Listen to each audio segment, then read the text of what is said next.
doing everything different this time. She's your field agent. Do what you think's best. Are you close? Closer than we've ever been. How close? I have someone embedded with the next of kin. The operative makes friends with them, earns their trust, leads us to the target, and we kill the target. Holy shit. This is a tricky one, Kate. Unrest in the region protects those in power, and we need them to stay in power. There is a world inside the world, a special world, and I'm going to show it to you. There's really no means to abort. Not a safe one. She is in, and there are only two ways out. Mission success or mission failure. Are you saying the Lioness is collateral damage? A sacrifice? Yes, ma'am.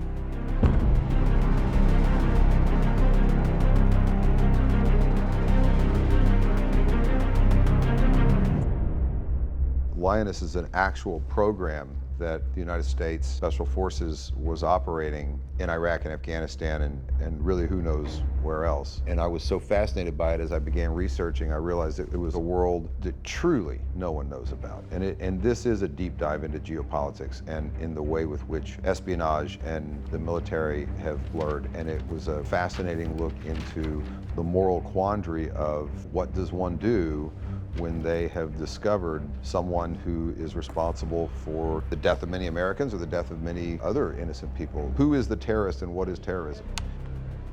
Here we go. Background. And action. I've found a young actress that I think is going to be another force to be reckoned with, and I've shouldered on either side of her Zoe Saldaña as well as Nicole Kidman, who came to this project very early on once I'd written the pilot and was so moved by it that she wanted to be involved not only as a producer but also as an actor, and so she's going to wear both hats in this one. It took, I think it was almost about 18 months, 2 years for it to come to fruition. But the idea of it was what was so fascinating to me. And then when Zoe signed on to play the lead, I was like, I thought that was just so compelling. My manager called me and said that Taylor Sheridan wanted to get in touch with me to talk to me about a project. I sent him a text and immediately he was like, call me. And I called him and he was like, we're waiting on you to do it. And I've never heard that. I've never kind of, had someone say, listen, I see what you've done. I see that you haven't had the opportunity to really just like flex your muscles. And I think you have it in you. And I'm gonna surround you with a wonderful cast. I'm gonna give you a really meaty character and I'm gonna challenge you to do things that you haven't done in your craft before. Are you with me? And I said, yeah, but wait, I have to finish Guardians of the Galaxy and then I just kind of have to take a month off with my husband and my children. And he was like, do what you gotta do. We're gonna be available this year at this time, second quarter, hop on. And I did. Taylor, he triggers me in a way that is challenging. It's very positive. It's scary and exciting. But what I liked the most is that even in our banter, he's passionate, but he's extremely creative and collaborative in the process of putting a story together and what you're adding to a character. And I felt like if I join, I want to be an executive producer because I just want to have the kind of control that I've never felt before. If I'm gonna put all this work and I'm gonna do everything. He never hesitated. He was like, yeah, I want you to be a part of it. I want you to take pride in this. And it's great, because you do know, you have to know when to trust him. And you also have to know when to trust your gut and call him, because he's always gonna be at the end of that receiving line going, yeah, I hear you. Let me see what I can do. So being an executive producer on a Taylor Sheridan show is very empowering. I wasn't going to be in it. And then I was like, well, it was too enticing to be producing a Taylor Sheridan show, but not to be able to say his words. And so I wanted to play the character. He said, I'm going to write you a character, and he wrote me Caitlin. I'm sort of involved in shaping my character and shaping the feel of the series, and also the directors. We wanted, you know, Hillcoat was such a good choice because John is Australian, but I loved his work, and the idea of him doing the first episode was really exciting, and then he signed on to do more. And I think as the cast grew, and then, you know, we had people like Michael Kelly and Morgan Freeman, and suddenly it was like, wow, this show is really, really cool. And I love it when a show just finds its own way, and then it snowballs, and then suddenly, yeah, we're going to actually make this. This is the first time that the character that I'm stepping into doesn't need the physical transformation. It was more of a mental transformation. There were just endless conversations, listening to audiobooks about the CIA, the history of the CIA, women in the CIA. You know, once John Hillcoat joined us as our overall director, you know, he's just really great in backstory. So sharing just all the insight that he was collecting was incredibly insightful. As I read more and more about it, I was amazed at I'm so not that person. So that's why it was excellent for me to do it, because there's a very particular way of behaving. And I'm fascinated by the people that can do these jobs, because there's a compartmentalizing required. There's an ability to make decisions under extreme duress and really tough decisions on no sleep, and people's lives are at stake. I've heard some bullshit in my time, I'll tell you. But that is, I mean, bravo. You got a real winner here. I'm a big fan of Taylor Sheridan. That starts with Yellowstone. Kevin and I go way back. And it's like one of those great things that happen to you. Somebody calls up and says, would you want to do this? Yes. This is capture only. San Antonio SWAT can't explain a half dozen dead foreign nationals. So you do it quiet, and you do it clean. Have I made myself clear? Yes, sir. Yes, sir. Kyle, you're dismissed. Personally, I was just so flattered that I was invited to come play, you know? It's like, oh, this is awesome. You know, one of those ones where, you know, a lot of times as actors, we do these jobs and you don't know what it's gonna be. You can go into a Taylor Universe show and you know what it's gonna be. You know it's gonna be, you know, top quality, the greatest people, that from production designers to cinematographers to actors to, there's something about him that everybody wants to come play in this world. I shared a makeup trailer with Zoe, and I just adore that woman. I was so excited every morning to see her, because she's lovely. And just all of the cast, we were in Mallorca together, so we were able to bond, but the people were such a huge part of what made this show so good for me. It was a great ensemble. Action. I got involved in this project when I got an email from my agent, and then I saw Taylor Sheridan's name, and I saw Zoe Saldaña's name, and before even reading it, I was like, yes, immediately sold. But I thought it was just going to be this, I don't know why, but I thought it was going to be like a bit side character, and then I read the script and my heart just completely stopped. The physicality in this project is absolutely terrifying, but this role is insane. Whoever gets this is just going to be completely life-changing. That's 19, recruit! You want to break a record for me? Yes, sir! Stop fucking calling me sir! Yes, Sergeant! Come on, come on! I think my heart is very similar to Cruz's. She is very vulnerable, very sensitive, feels things very deeply. I think the areas where I differ from Cruz is I'm a little bit more social than Cruz. I probably like to shop a little bit more than Cruz. Cruz is definitely a lot more serious and a little more hard than I am. It was really hard to navigate back and forth between the two worlds. I just try to use it as much as possible and think, hey, people in this situation probably feel this way. I mean, I would have one day where I was raiding a house with the guys, and then the next day I was dressed in Prada head to toe shopping. And that's how we would shoot it. And so it sometimes would get kind of, you know, confusing, and you'd feel sort of lost between these two worlds. So I really just try to use it, which is what I read in interviews or books or the documentaries that I saw anyways. It gets confusing, and I feel like it's okay to use that. You're my excuse to escape. But first come meet my mother.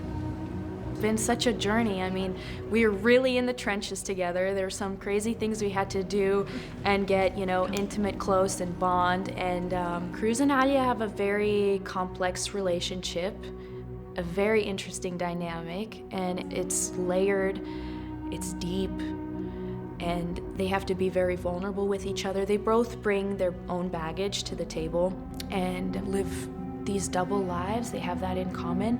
And they get to know each other very fast, and there's an instant chemistry, and I think that's the beautiful, captivating part to see on screen.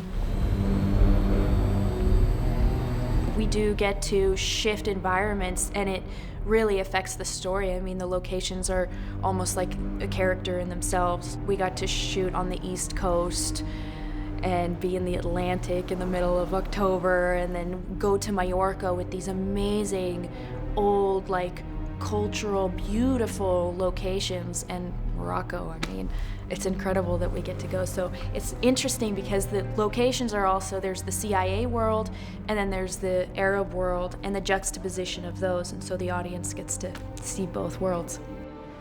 I need to present the options. She's out of options, Neal. Oh, you want to tell her parents that? You want to tell them their 6-year-old isn't having migraine, she's got a tumor the size of a fucking baseball? I think that's my favorite thing about being an actor, is I get to learn a little about a lot of things and a lot of different jobs, and, you know, sort of having some awareness of what their day looks like, you know, makes me appreciate them so much more. My sister is a medical professional. She's a PA, and she went to school with Dr. Russell Ward. And he is a surgical oncologist. And I was able to drive up and sit down with him and talk about what his day-to-day looks like. And we were going over the script, and he was saying how incredibly accurate the writing was and the emotion of my character's feeling. And that felt very cool, because I was like, we're in the right place here. And I think it's also fascinating that, you know, he's got this day, and you go to work, and you're saving lives or not being able to save lives. But what is that like when you come home? How do you decompress? How do you feel? Does that affect your interactions with your wife? Does that affect interactions with your children? Do you see them differently because you know how life can be taken from you like that? I'll get us another. Taylor said something really powerful. He said, this is also a love story. He's like, I can't show you hopeless scenarios based on real life and then show you hopeless scenarios in people's everyday life. Because then it's like, what the fuck are we doing this for? And he goes, I want the hope of those two people that met in college, Neal and Joe.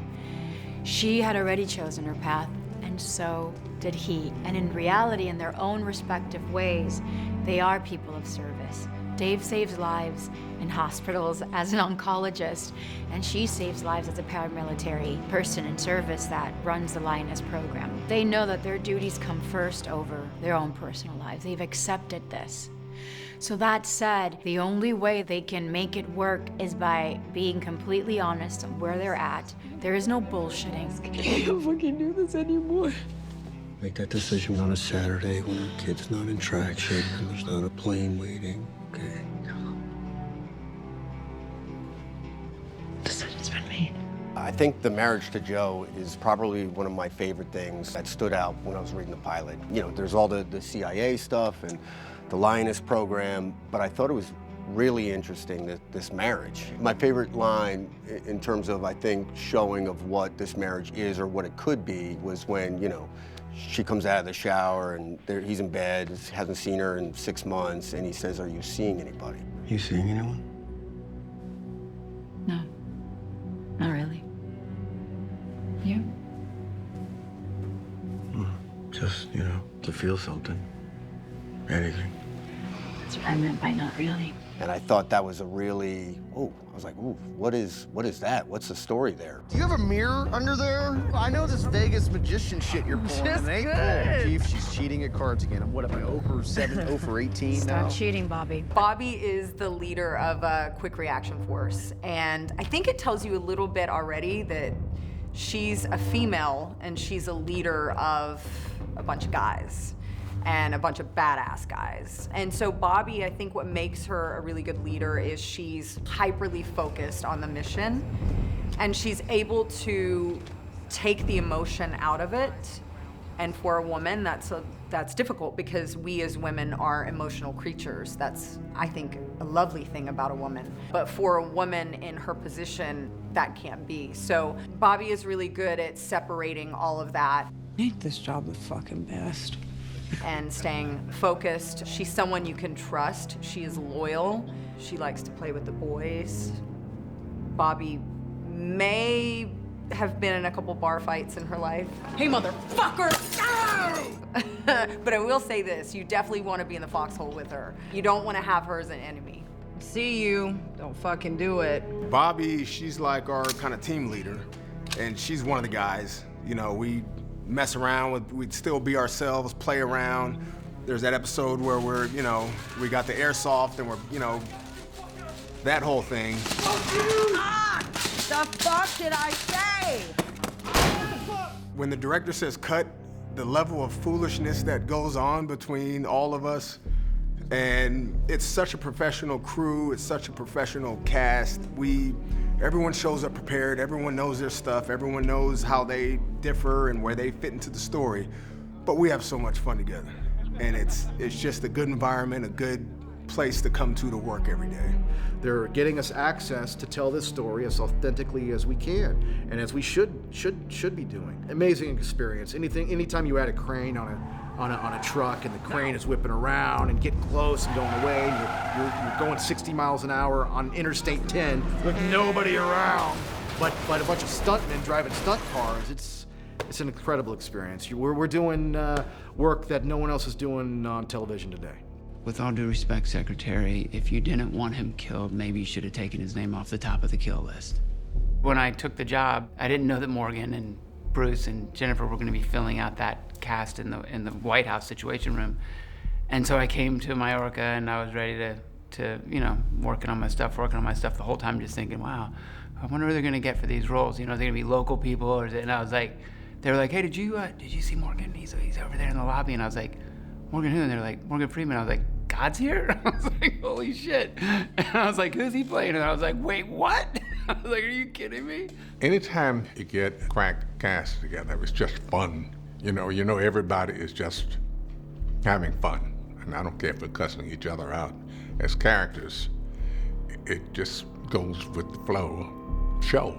He shows up and he just dominates. And his ability with dialogue and language, and he's just there. He's so complex, and there's a reason he's one of the greatest actors. We saw it. We absolutely saw it. Walked in and just owned the room. 40 years ago, gas was 90 cents a gallon. Maybe it's not such a bad thing. No, it wouldn't be such a bad thing if we weren't trying to wean the nation off fucking fossil fuels. You fucked us. I don't choose the list. You wanted him alive, you should have taken him off of it. And don't give me shit because we did our fucking job.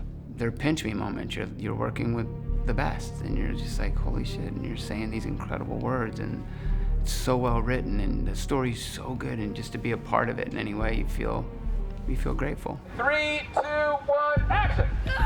Come on! Let's go! Let's do it! This has been an experience that I have enjoyed and has inspired me from day one, and it continues to do it. To be surrounded by amazing actors that just give me goosebumps. And to be working in a Taylor Sheridan story is also, I feel like it's a highlight. It's the gift that keeps on giving. It's the frosting of a very, very good cake. You up for playing outside the lines tonight? Your team better be pretty fucking special. This is what we do. Send him in. Gear up, you're green. Yes, ma'am. And to have this show be about just powerful women. And hopefully the show Let's go! is, indirectly portraying real lives, real women that are doing it every single day for us. And every day they go unseen. I'm just happy that we're giving these women this kind of visibility. It is, as an actor, what you want is a page turner.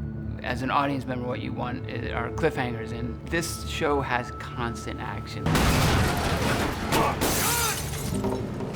Whether you're in the United States or you're abroad, there's always something happening, and it's thrilling, engaging.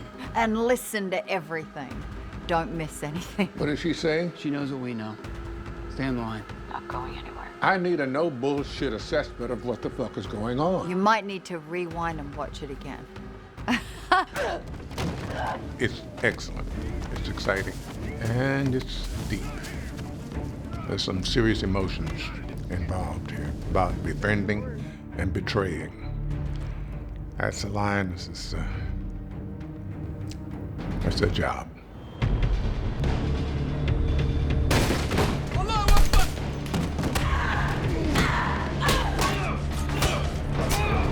You need to remember what you're fighting for.